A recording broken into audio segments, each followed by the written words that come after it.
quick note before the video starts. If you could please subscribe to the channel, watch the videos, share them, comment on them as well. You know, I welcome all sorts of feedback as long as it's nice, but it will really help the channel to grow in the future, and hopefully I can keep the content coming.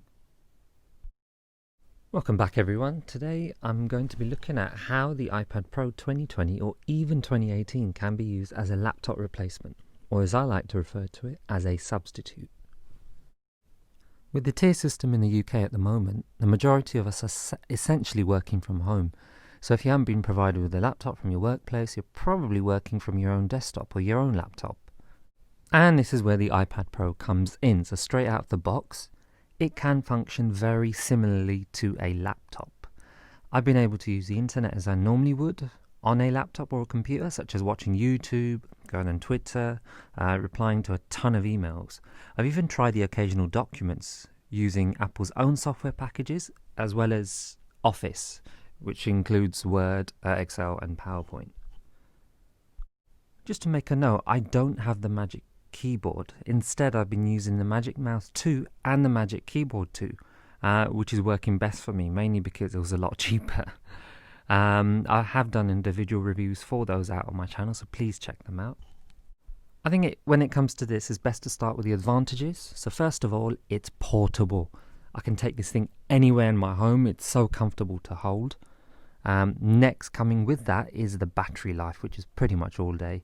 I mean, when I've got Wi-Fi and Bluetooth on along with streaming and working, I get about 7 to 8 hours, which is not too bad. You know, anyone who's bought a Windows laptop for maybe $600-700 or less than that, you'd probably get about 4 hours really. The web browsing is super quick. Scrolling is fantastic, particularly with the Magic Mouse 2. Mainly because of how optimized Safari is and the fact that it's got 6 GB of RAM.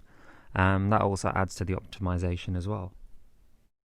The screen itself is far better than anything on the mid-range laptop. You'd probably have to go for something maybe £1,000 or more. I mean, it's even better than the MacBook Airs. The screen, purely because it's 600 nits and HDR, which is great for watching films. The touchscreen itself is fantastic, as well as the optimization with iPadOS for it. To be honest, this is the bit I hate because I've got to get onto the disadvantages now. With iPadOS, so I've got to mention it's with the software itself, not the hardware as such, certain websites keep prompting me to open up or download the equivalent app. So for example, when I'm on Reddit, it'll either switch to the app or come up with a little box telling me to download it, which is really, really annoying. When I'm playing YouTube in the background or listening to some sort of audio from Safari, it will cut off when I get out of Safari and open another app or switch to another app. iPadOS only allows one audio stream at a time. This is especially annoying when I've got something playing and then there's an ad on another site. It will literally just play that instead and stop what I was currently listening to. The multitasking has improved a lot with iPadOS.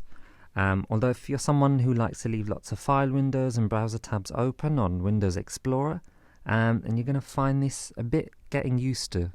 And this leads me to the file management system. I mean, it's okay for basic storage, transferring files across the different folders. Any SSDs or USBs work, however they need to be formatted in exFAT. Otherwise, they're not going to be read. Some users have already reported issues when plugging these devices back into a Windows computer afterwards. iPadOS also doesn't let you format a disk. Understandably, that may be asking a bit too much from a mobile operating system. However, that would be a great feature if they could include it. Overall, I believe that the iPad Pro 2020 is a fantastic substitute for a laptop. And to be honest, if you wished for it to replace your laptop completely, you're going to have to do your research just on what apps you use, where you're going to use it as well. If you're mainly stuck at a desk all day, would you want a bit of real estate with the screen? 13 inches perhaps, the bigger iPad Pro, or maybe a MacBook Air? Let me know what your thoughts are on this quick summary. Comment, like and subscribe. This will help the channel grow greatly. Stay safe and until next time.